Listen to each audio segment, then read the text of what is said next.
What up, everybody? It's your boy JK. Today is Thursday. You already know what it is. It's Taco Thursday with JK. And today I'm joined. I got a special guest. My special guest for today hails from Nashville, Tennessee. If you are an MTSU Blue Raider fan, then you may know him as a three-time All-American in track and field. If you are an Olympic follower like I am, right, then you may know him as a American record holder in 1975 for the triple jump. And if you definitely follow the Olympics, then you know him as a 1976 Olympian, co-captain of that team. And ladies and gentlemen, I promise you, I got a special guest. His story is so powerful. And to my young adults who I target through my podcast, Taco Thursday with JK podcast, man, a lot of times life is about transition from one career or one stage of your life to the next. And my special guest today has made successful transition from after sports and from different careers, man. Ladies and gentlemen, y'all help me welcome my special guest for tonight, Tommy Haynes. How you doing, Tommy? I'm doing fantastic. How about yourself, JK? Man, I'm doing great, man. Hey, I appreciate you coming on the show, man. It's a blessing. I appreciate you, man, being willing to come on the show. And man, everything going good with you? It's going fantastic. If you're getting it better, I won't know what to do with myself. Hey, hey, I hear that, man. I hear that, man. And so I know I introduced you briefly, man. But for those that are going to watch this and that's watching this on replay, man, man, tell the people a little bit about who you are, where you're from, man, and what you do. Okay, I'm actually from Nashville, Tennessee, and I hail right now in Frankfort, Kentucky. And when I go into organizations, the first thing I tell them, I say, who am I? And I tell them, I'm a child of God. Everything else is what I do.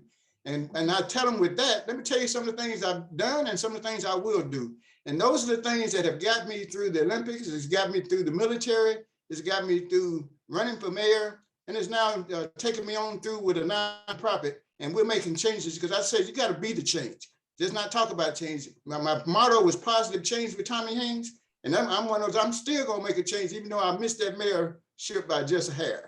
Yes, sir, man. Hey, positive change with Tommy Haynes. Hey, I love that little jingle right there, man. So you say you was, what I'm saying, born and raised in Nashville, man, and just doing research in the times, man. You grew up experiencing right Jim Crow for some years, and then the post or after, but still racism at high tension, man. So how was it growing up in the South in Nashville, Tennessee? Well, it was one of those certain things you just got used to, sitting on the back of the bus, that was typical. Happen to have jobs that are more or less servant jobs, that was typical. It's unfortunate, but that's the role you took. And I was one of those, I started working at the Greyhound bus station when I was 14. You're supposed to be 16 to start working. So I started at 14 as a dishwasher, but see, nobody could see me. I stayed in the back. Worked my way up to clean the tables, worked my way up to a cashier. And when I became 18 years old, they offered me a manager's job at the Greyhound bus station because I knew all facets of it. But at that point, I wanted to go to college. So that wasn't going to be part of my dream. Man, so like I say, man, my podcast targeted young adults, right? And so one thing I got to admit, right, something about our generation and even the younger generation, we want instant gratification. And so you said you started in the back, right? They couldn't see you. You washing dishes, different things, all the way to working yourself up to when you was 18, they wanted to offer you to be over the whole thing. So what mentality did you have to have, and should young adults and those that listen and watch this have when maybe they don't start their career at the level they want to, but they got to work up? Like what kind of mentality do they need to have? Well, I think you have to have a made-up mind. And I was fortunate that my mother and father, they dropped out of high school as seniors in high school. But I saw their work ethic. He worked at the airport. She worked cooking food at the cafeterias. And they always worked extra. Sometimes they might have a second job doing things. So their work ethic was telling me that, nobody's going to outwork me. Nobody ain't going to outwork me when I was training for track and field. They weren't going to outwork me. When I was running for mayor, they wouldn't outwork me when I was in the military. So if they were going to come at me, they would have to come at me in a different direction because I already had a mindset. I know that I got to be better than even the white guy next to me. I got to be better, perceived. If nobody else think it, I got to think it. I have that mindset. And then certain things they can't take away from you. Because one example, a guy in college told me that a Black person would never get an A in his class because they're not smart enough. I read the references. He didn't have a choice but to give me an A list. Nobody's gonna get an A. Now some of my other subjects suffered, but I got that A out of that class, and that guy remembers me. Yeah, nah, man. So gotta have your mind made up. So my young adults out there, man, that are listening to this and knows that, regardless of age, man, or what generation ever, gotta have your mind made up. When you're going into, hey, there's no way I'm gonna quit. And like you said, you took on that challenge. I had one of my guests last week. He said, challenge the challenge, right? Yeah. It's a challenge, but how about you challenge the challenge, man? So I think that's powerful, man. And I think, just growing up in those times, I can't even imagine how you just said, man, having to go to the back of the bus, man. So like, how do you, in 2022, how far have we really come when you think about when you was a child and growing up and having to sit at the back of the bus? Like, how far do you really think we've come as Black people, the community, but just as a country, as a world? Well, I would say if it was on a scale for 100%, we probably have come 40. And that's a step in the right direction. Of course, we found out that you had to make changes in the political world to make real change, because those become law. And that was all about the voting. Then it was about the jobs. Then it's about education. When I came through, they had integration, and I was one of the first classes that integrated into the white school. And that was different because they didn't want to be with us, and we was okay with where we were because we didn't know any better. We didn't know we were getting hand down books. But it's one of those that you work through those processes, and then through working through it, sports kind of help people come together, because the three things I said brings people together is food, music, and sports. For some reason, if you get those going in the right directions, people will come together, and it's non-threatening. And that's some of the things that I try to do here in the community is make sure we invite people that don't look like me to HBCUs, and people on HBCUs come on downtown. And let's we might have to listen to some country rock. Yeah. But just enjoy the atmosphere, because it wasn't always this way. It wasn't always possible to bring people together that are not the same race, the same background, the same ethnicity. So it's one of those that I've had a gift of bringing people together of differences. And that's been a gift. I say came from on high, because it was nothing I trained on, nothing I did. It came naturally. And it's been working for me, throughout my life. Man, that's amazing, and I love that you have held on to that perspective and knowing how it once was, and knowing that the liberties that all I know, right? All I know, because I didn't experience segregation. All I know is what I see. But just listening to you lets me know, hey, man, I need to appreciate the diversity, right? Love love those that look like me and those that don't look like me, and being able to come together as one, because it's one human race. And so you talked about sports, right? Being one of those pillars that just bring people together. So doing my research, you played football, you was captain of the football team, captain of the track and field team in high school. Man, how was that? Like, how did you get into sports? Well, actually, I used to be on a team at North High School. They called the Hogan's Heroes. And you didn't get in the game unless we were winning by a whole bunch or we was losing by a whole bunch. Yeah. We had our numbers taped down, we had boots, but we had heart. But what happened, all of us kept training, and a few people from the Hogan's Heroes became stars, and I just happened to be one of them. By my senior year, I had really gotten faster, really gotten stronger. But unfortunately, the quarterback quit. And I wanted to be a wide receiver because I had speed to catch the ball. Well, I had to end up being quarterback because the quarterback quit, because I knew all the plays. Yeah. But and we went 8-2 that year, so we had a good season. Went to the bowl game, and I actually in my yearbook I said I wanted to be a professional football player, and I was gonna say / or an Olympian, but they didn't give you enough space. Yeah. And I said, now I have to live it down to that. Look like I failed. I never made that professional football team. Man, I hear you, man. I hear you, man. That's crazy, man. So okay, why not? So you went to MTSU, right? So shout out to MT. I played football at MTSU. Man, you're a legend. MTSU Hall of Famer, 3-time All-American. Just doing amazing. Set a record 1975 in the triple jump. Man, why track and field and not football when you went to college? Why? Primarily because of money. because I didn't get any football scholarship money, and I didn't get a scholarship the first year I ran track. I actually had to watch the track clothes. I was on a work study, but none of the athletes knew that I was the one washing the clothes. Wasn't on scholarship, and that's a secret. That's why Dean Haynes, I love him to death. He passed this year. I actually went to MTSU for two reasons. I wanted to follow Charles Wilson, who was my roommate when I first got there. He also went to Nashville North and was the fastest cat out of Nashville in 100 and 200. And he's in my book. Yeah. And it's one of those, following his footsteps and then going to a place where a coach knew what he was doing in the triple jump, and he hadn't quite become the legend that he ended up being, because now he has a host of championships, of everything. But when I first got there, he had only been there 5 years. So he was just starting to put together a program. So we had a lot of individuals, but we didn't have a team that could win championships. But he should develop it and developed it well.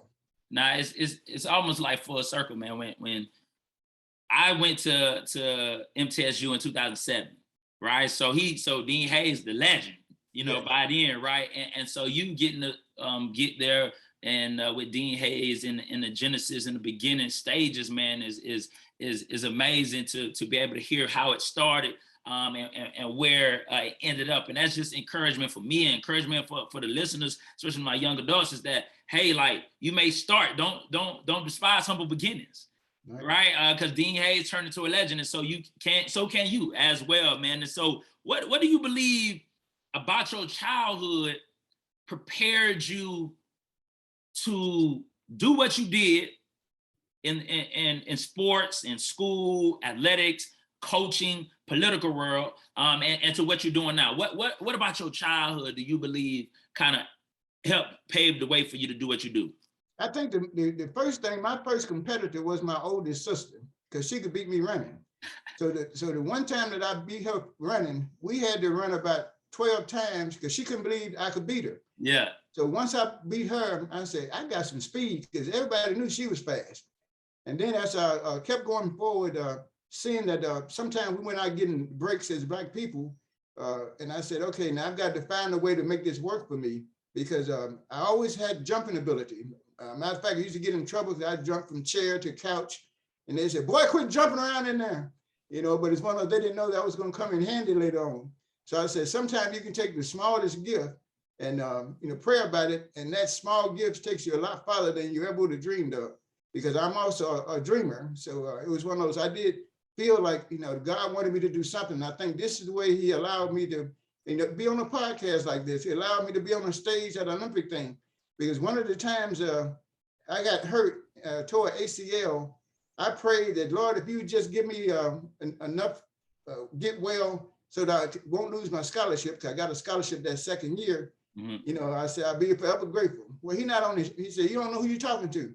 He not only took care of that, he took me on to the Olympics and a whole bunch of records in between. And that's why I always have to thank God for and be in gratitude for him blessing me this way, because all of this could have been wiped out early on. Yeah. Because I had told my knee up pretty bad, and that was my jumping leg. And so it's kind of hard to jump on something that's torn up. Yeah, no, definitely, man, and that's a powerful testimony right there, man. We underestimate God. We think that our prayers, what we want is so big for him. He's like, that's just the surface. That's like, right. you ain't even tapping into what I can do. Right. Not only can I do this, but I can take you to a whole nother level, bring you back from your injury, and have you jumping further, man. And so I definitely want to get into just more of your Olympic career, coaching and the political, but I want to dive into your book, because I think your book is going to lead us to those places. I wanted to start off by allowing you to introduce yourself and letting the people that's listening, that's watching, get to know you a little bit, man. But you wrote a book, and it's titled What the L? And the subtitle is Lead, Love, and Laugh. Man, tell us about your book. Okay. And first of all, I have to say that when I first started writing, I was thinking just a memoir or something to my family members, because I had family members that, believe it or not, didn't know I went to the Olympics. Didn't even know I was in the military, didn't know that I got into the political world. And that was because I was in the military 20 years. So if somebody's 5 years old when I went in the military, they 25 when I come back. Yeah. I went to the Olympics while I was in the service. So they would have missed that part. So that was my first start of writing something down. And then I based it on the triple jump, which is a hop, step, and jump. And I said, I hopped to the Olympics, stepped in the military, and jumped into politics. Wow. And I said, and those don't normally, it's not a trend. That's not the way they would tell you to go about it. I never took any political science courses. I just kept serving. And I always told people, I said, I'm a public servant first. I said, the politician thing is just a tag they put on things. But I said, I'm not in it for myself. I want to make sure that we do the best we can for all the people. And some people get in that for the wrong reasons. So, that's kind of was my motivation going through, because you see some people not get ahead because they don't need, just give them a helping hand. Now, they're not looking for a handout. Yeah. But, there's some people that they need just that little bit to get over. And that's why I also, even after I came back, had been in the Olympics, coached at West Point, I came back and coached high school track here. And we ended up winning 3 championships. And a guy had told me he knew who I was. And I told him I would like to help with the track team because my daughter was running on it. And she just retired from the military and came here. We're in a very new environment. He said, well, what can you coach? I said, everything from the 400 down and all the field events. He said, we've never scored any points in the field events. And I said, that's about to change. And he couldn't believe what had happened. I had middle distance runners that wanted the pole vault. They went in and became state champions, got scholarship to U of L. Wow. Had a basketball player that never ran track. I saw him dunking the ball. I called him over and said, I need you to come out for track. He said, I don't want to run. I said, I ain't asked you to run. He said, well, you told me to come out for track. I said, I ain't asked you to run. I said, I think you could be a dynamic high jumper. He ended up going 6'8" in high school and over 7 feet at the University of Kentucky. And they have several other ones that even my own daughters. I coached them, and one went to Kentucky State University, the other went to the University of Louisville. And that gave them either scholarships or partial scholarships to go along with their academics. I did this for a whole group of people. And I said, that was my way of giving back, because I could see talent. And I said, if we develop that talent, you stick with it, that can at least help you towards your going to college, because college is very expensive. And I'm glad to look back and see those kind of people smiling now, and they were saying, that's Coach Haynes. They don't say anything about the Olympics, anything. They said, that's Coach Haynes, because they more respect what I did for them. And their parents were really happy because they had to pay that college money. Yeah. Now, and it's so, and RIP to Kobe Bryant, man, he said this when he was done. He said he wanted his second act to be greater than his first act. And when you said that, because your career is amazing, but when you just said that people don't even, when they see you, they say that's Coach Haynes. They don't even see the Olympian, because your second, your third, your fourth act was greater than your first act. And I think, man, that's powerful, because especially being a former athlete like myself, that's my mindset. It's like, yeah, I had a good, athletic career, was blessed to play professional, but what I do now, right, teaching and impacting the youth, I want to be known more for that than my athletic career. And so when you say, so I'm a coach, you say you see talent. Now obviously it's a gift from God, but what is it that you use to see that talent, but not just see it, but then be able to tap into their potential to get the best out of them? What can you say to coaches like myself on how to get the best out of your players? And what you have to realize that each person is going to have a different level. And I just want to digress a little bit to tell you my greatest success story. I was doing my student teaching at a high school in Murfreesboro, Central High School it was at that time. Yeah. I had a disabled person in the class, and we was teaching the high jump. Well, I knew that she couldn't high jump, so I had to just come over and just fall back on the mat. See, that didn't bother you. Okay, now jump a little bit off the floor and fall on the mat. She did this several times, and her mother came and told me, she said, what did you do to my daughter? She looks forward to coming to your class. Yeah. I said, because she has gotten over a fear that she had because of her disability. Now, yeah, she wasn't going to be a world-class athlete, but for her to be able to compete, just do some of those, she might end up competing in the Special Olympics because she can see that, I can do some things. I just can't do what they're doing. And like I said, when I saw that one guy in the gym jumping and just by putting his elbow, that's an easy one. But sometimes you can go to a playground and watch kids just run. And you said that person has natural speed, has fast twitch muscles. You see another person that runs all day long, just got plenty of energy. that'd be a good middle distance runner, and given the right training. Yeah. You know, that's why they, you know, they said that, well, you know, my kid's hyperactive. I said, well, give them a hyperactive coach. I said, and they put the two together and they, you know, they'll work it out. Yeah. You know, you got to be certain things to different athletes. And I think that was the gift that Dean Haynes had. You know, he cared about each athlete and what they were doing.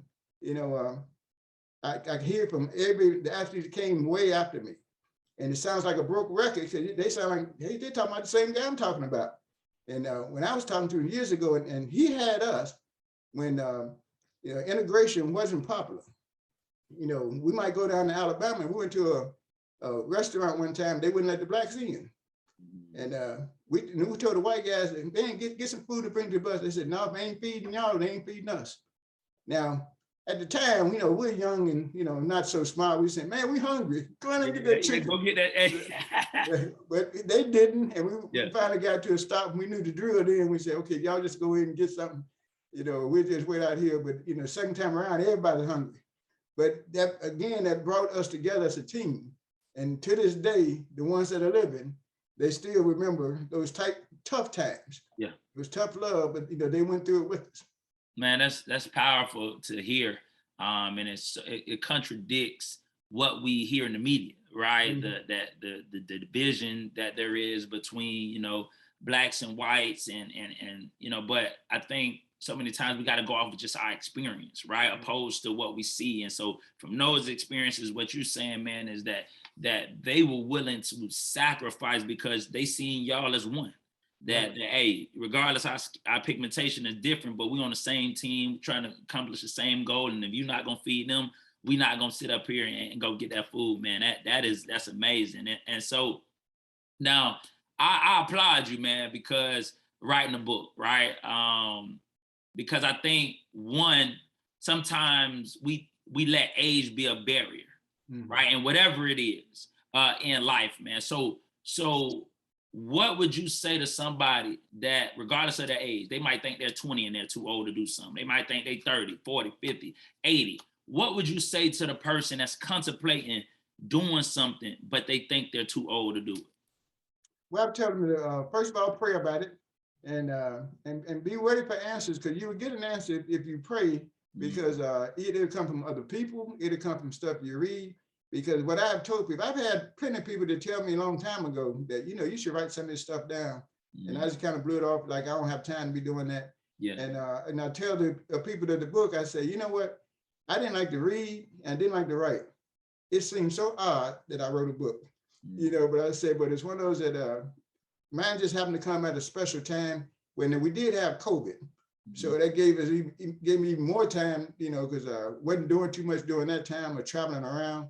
And I always had these thoughts in my mind, but didn't want to put it in, you know, put it in writing. And when they actually did this book, I was so crazy about the cover, you know, because what we fought over mostly was just the wings. Yeah. Over that's it. Can you put that up again? That's nice right there. Yeah. Yeah. But, the wings on it, I wanted like that horse, you know, that horse. That, Yeah, I finally just said, okay, these are close enough. Yeah. I said, it's just the cover. It's going to be the attention getter. Yeah. They did a fantastic job of, you know, integrating the pictures on it that had me, you know, doing triple jumping, the military uniform, you know, the civilian part of it. And it just, you know, I was pleased. And it's only about 113 pages long. And that's including the pictures that I put in the back. And I tried to put the font a little bit larger because I don't like to squint. Yeah. So you're thinking about your readers. Yeah. That's good. I have one chapter that's only 1 page long. Hey, and it's probably the most powerful chapter of the book. Yes, sir. Because it's called the aha moment. You know, that one's really deep because that one caught me on a spiritual, caught me off guard. Yeah. And when something catches you off guard, because I have made the statement, and I can tell you since it's only short, that I had asked God one time, if you really real, if you just show me, you know, give me some kind of sign, because I'm walking to church from school by myself, coming back, even if I go out and party, the next morning I'm gonna be going to somebody's church on Sunday, and he allowed me to go to Africa. And then he allowed me to go to Tel Aviv, Israel. Wow. And I was at the Red Sea. And all of a sudden the wind came through and brought back to the memory and said, if you're really real, give me an experience. I get chills when I think about it, because that was just me and God and the whisper of the wind. And I said, I would never doubt you again. At the Red Sea. Yeah. And that's when things changed. When I came back, you know, it's like, it's in your hand. Yeah. You know, said, let's do whatever, you know, you want me to get accomplished. And I think people saw a difference. They said, you don't seem to care if you win, you lose. I said, I care that I try to do the best I can on that day. I said, you don't always be on your best on a particular day, but at least try to be the best, better today than I was yesterday. And I said, that keeps me going, keeps it fresh, because every day is a fresh new beginning. New start, new grace and mercy. That's right. So how important has your relationship with Jesus Christ been in just your journey, like from that moment and to now in the political world, in athletics, military, like how important has that been, your relationship with God? It's been my number one. And but I didn't always start off that way. My father was an alcoholic, and I tasted some with him as I was growing up, even when I was too young. My mother was a church goer, and I said that I told people I had a drug problem when I was growing up, because my mother drugged me to church, drugged me to Sunday school, drugged me to Bible study. So that was good. Yeah, but through all of that, that's what kind of developed my inner self, that I say, you know, believe in something, like you'll fall for anything. So when I had that concrete thing, you know, they couldn't knock me off a pedestal because I wasn't trying to get on a pedestal. I said, I'm just taking one step and just letting him order my steps, and they all have been corrected. I have been called a fool when I went to MTSU without a scholarship, because I had scholarship offers. They said, who goes to the school and, you know, and don't have a scholarship, don't have money? Yeah. I said, in my heart, I feel like that's where I need to be. And I said, the Lord will work it out. And boy, work it out, he did. Hey, I hear that. And you know, similar story. I had, you know, I went on a scholarship, but I remember a guy telling me, he said, man, you going to MTSU? I was like, yeah. He said, man, they don't throw enough in that conference. You should go to the MAC.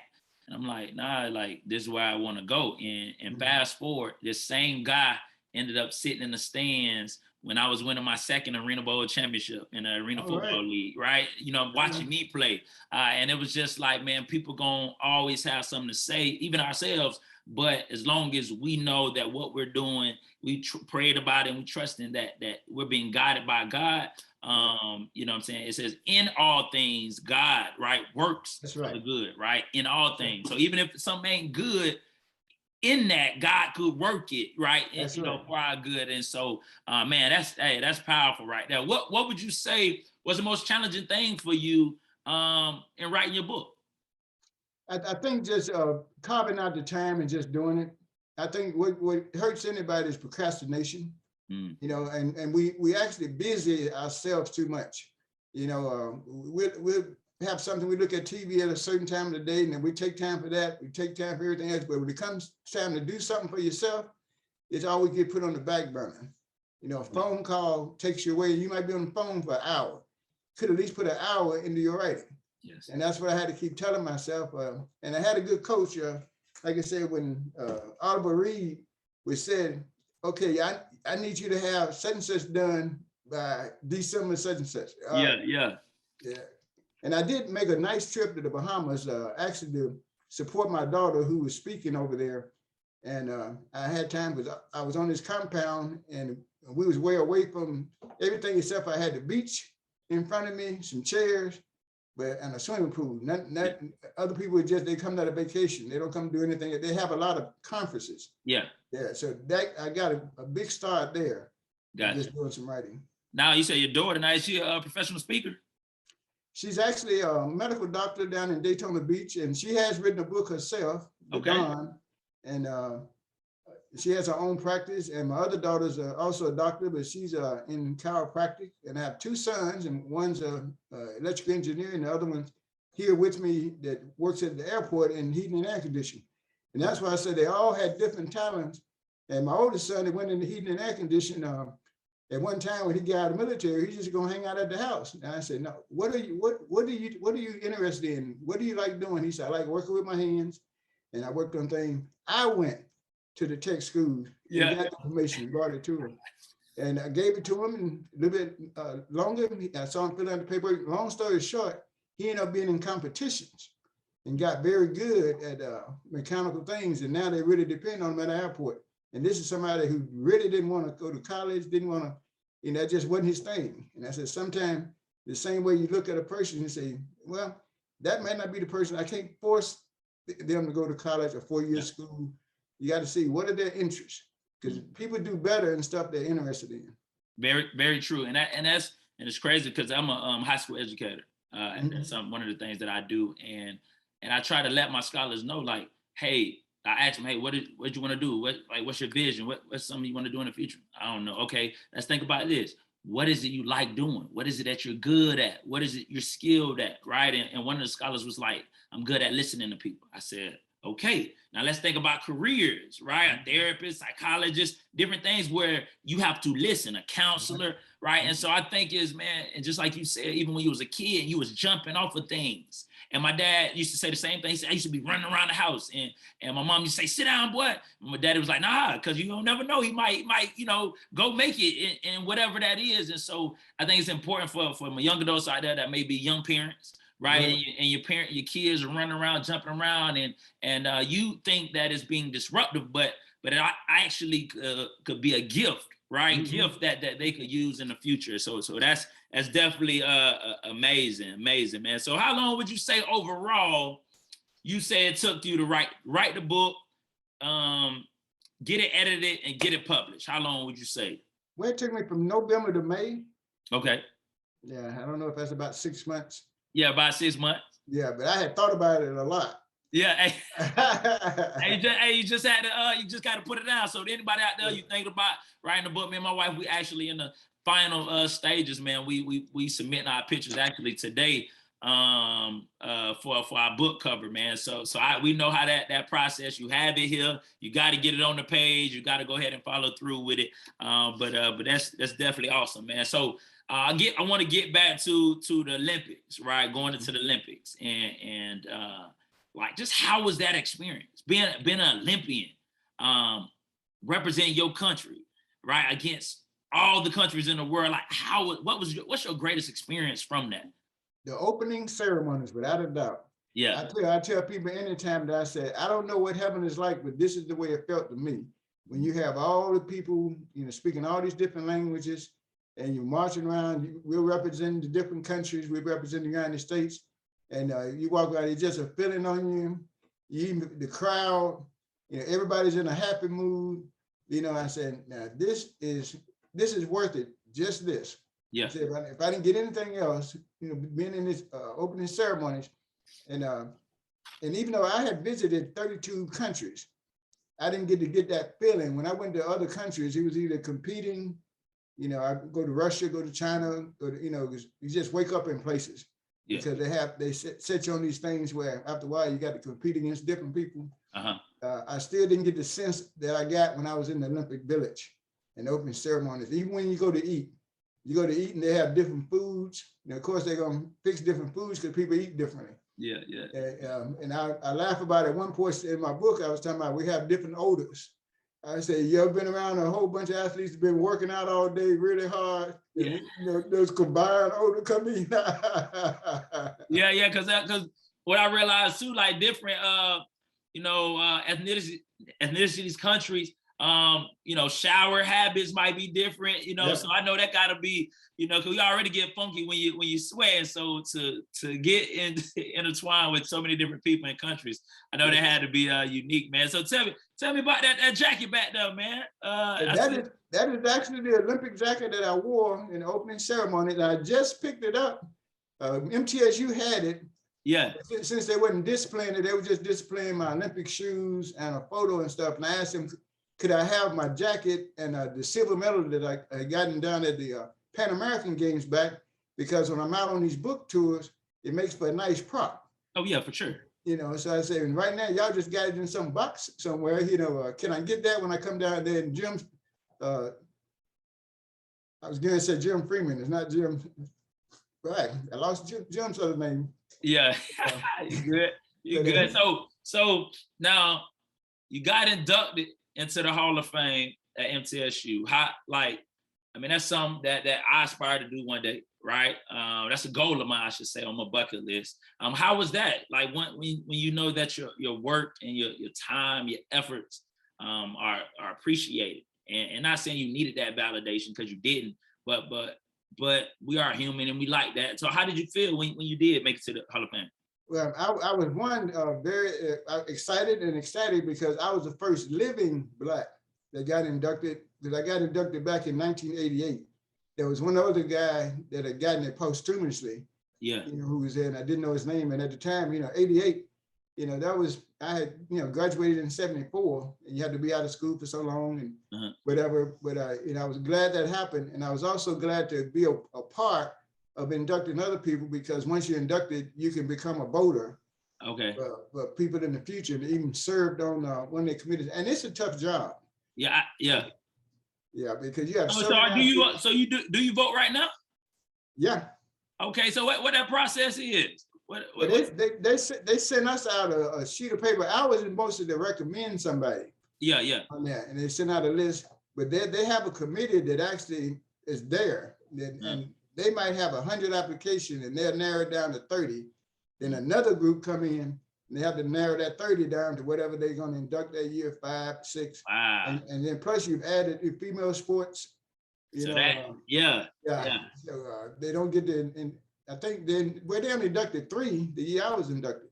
And it was somebody, like from the 50s, somebody from the 60s, and I was in the 70s. Wow. So it was and I didn't get inducted to 88. But it was one of those, it was a tough one. That was one of those I really didn't look at because I didn't know that much about it at the time. Yeah. I was still out there trying to do your do thing. some other things. Yeah. Nah, man. Hey, congrats. Because not only did you make it to the Hall of Fame, but you first living Black to be inducted. And so to know that I'm talking to, I already knew I was talking to a legend, but it's even to bring it like to that close, like, tangible, because I call the games on ESPN3 for MTSU, right? Okay. So I'm down there, I go to the Hall of Fame, different things, and to know anytime I see an African-American get inducted, I know I talked to the first ever, living Black to get inducted. So, man, congrats, man, congrats. Like, when you think about all that you have done, all you have accomplished, your kids, everything they accomplished, what would you say is that number one? I ain't even gonna limit you to number one. What's your top 3 moments? Your top 3 moments? I would say family first, because I just come from a very close family, and even now, we continue to be close. My wife passed away about 4 years ago, and still the rest of us get together. We got together down in Tennessee, in Gatlinburg, and had a big old, fun time together. And my wife's family, we still get together, even though she's no longer with us. We do that. And then the next thing is travel. I found that if you do traveling, you just pick up habits that you can't pick up if you stay in your own little area and never get out. And I think that's what helped my daughters and sons do well, because when I was in the military, I traveled. They traveled. So they got the experience of going to different schools, different people, different problems. But, we work through all those, and they just figure out that, this world is big, but it's really not as big as you think it is when you're just staying in one place. Yeah. And I think those 2 things were the main things that, kept us growing, and kept us going. Gotcha, man. Well, that's definitely, powerful, man. And I'm sorry, to hear about your wife as well. And, definitely glad to hear that you and your family, man, y'all really enjoying life and just taking one day at a time, man. And, anytime I bring a guest on, right, I'm doing all the interviewing, but I allow my guests to ask me one question, right, towards the end of the show.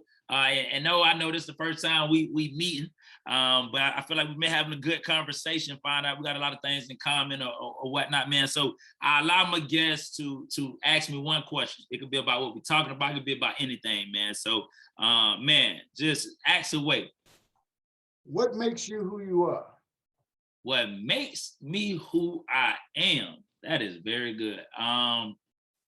What makes me who I am? That's deep right there.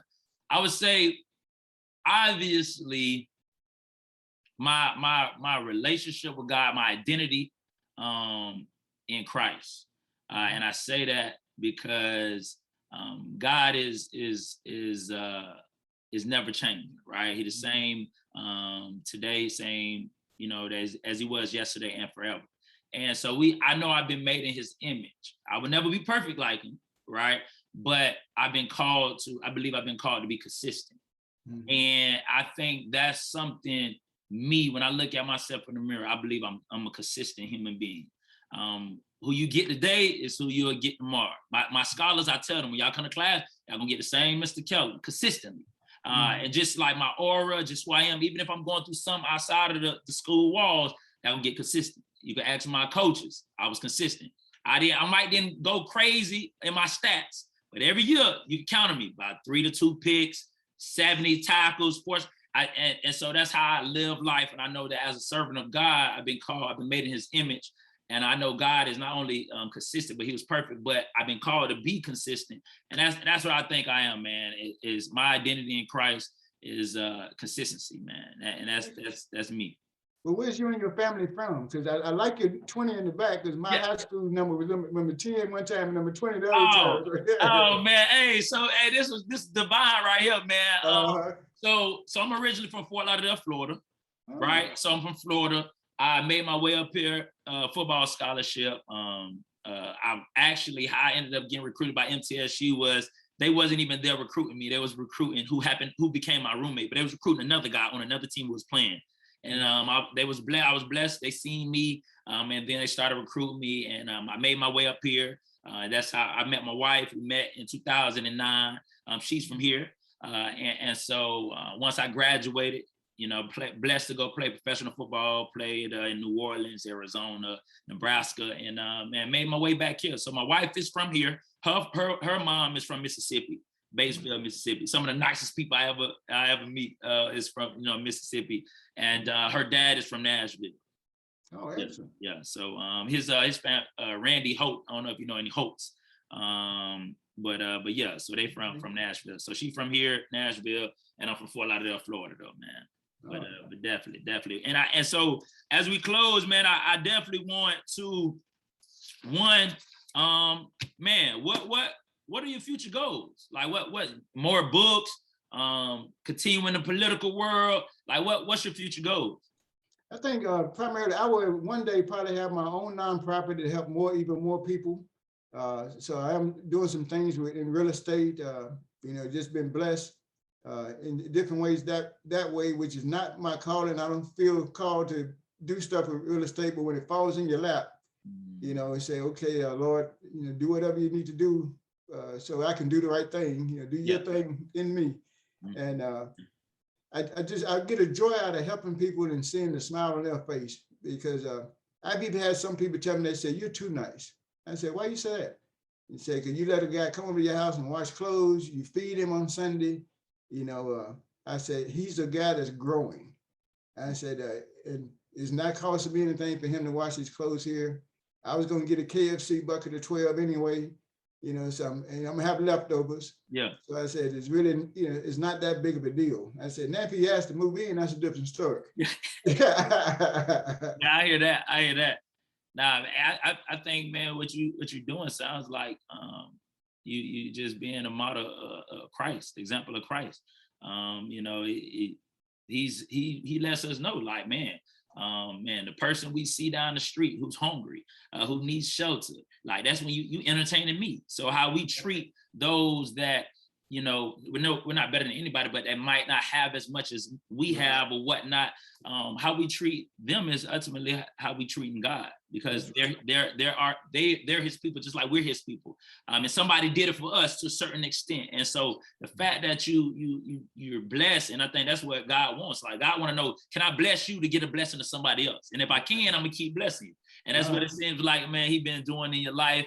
And man, keep up the great work for real. And where can people go and buy your book? Let them know where they can get your book at. Okay, just go to Amazon.com and just look for What the L. And make sure you look for Tommy Z. Haynes, a lead lab, because I have saw there's one other book from a long time ago that's called What the L. Yeah. I never knew that existed. Gotcha. All right. So you go to Amazon, type in What the L, the letter L, right? What the L by Tommy Haynes. And I want you to, I allow my guests to end off on some encouragement to some young adults. What would you say, could you leave us with encouragement to the young adult out there that is in the midst of a transition? They're transitioning from playing sports to not having to go into the work field, or they're transitioning from a job or career that they've had for years to now uncertainty. What advice would you give that person? Whatever job you're doing the best you can do in that job. Work as though you're working for the Lord, not for whoever's your boss. If you put that foot forward, the others will come, the promotions will come, they'll see your work. And actually you become so good in your work, sometimes you become the supervisor, because now you do it so well, you know how to train other people to do it. And I said, and that's what I've seen throughout my life, and also people that I've told that to, I've seen them do the same thing, and they always have a progression, you know, and just like I said on the very first end, stand for something or you'll fall for anything. So, you know, try to get you a spiritual base. You know, I'm one of those that I've been in areas that I couldn't even talk about my Christ in a political thing. They said that you can't do that. So I just said, in your name. You know, I said, he knows and they know too. Because I said, I'm gonna let them know as soon as I get away from that forum, I said, you know, that's in Jesus Christ's name. You got that right? Yeah. Hey, no, I understand. Just this knowing who your audience is and the environment, man. But knowing who you're talking about and glorifying God, man. Well, Tommy, man. Hey, I appreciate you. I have enjoyed this interview. I have learned a lot. I salute you. It is inspirational, man. Just hearing you, because you haven't stopped.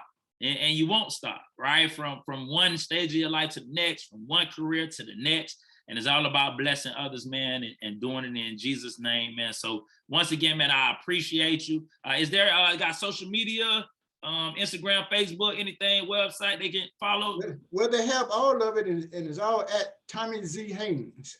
Okay, at Tommy Z. Haynes. And okay. I'm gonna have to check that because somebody was telling me something wasn't working. So I'm gonna have to go in, think some passwords or something that I have to go and check in, because, you know, I'm a little older. Instagram came way, you know, after me. So Hey, man, hey, you're still young, man. I'm gonna make sure I tell Charles Wilson, man. I'm actually, once I transfer this over to YouTube and everything, you'll get a I'll send a link over to Oliver, so you'll be able to get in. I'll make sure I tell Charles Wilson to go check out the interview too, man. And so, man, I appreciate those that will and that are watching this and that will listen to this on my podcast platforms on Anchor, Spotify, and Apple Podcasts, and those that's watching on my YouTube channel, Jeremy Kellem. Be sure to subscribe. Hey, continue to wake up, striving to win on purpose, be intentional about winning. And y'all have a blessed rest of the day, man. Thanks, Tommy, for coming on. Thank you, JK. I hope to meet you one day. Hey, man, definitely, man.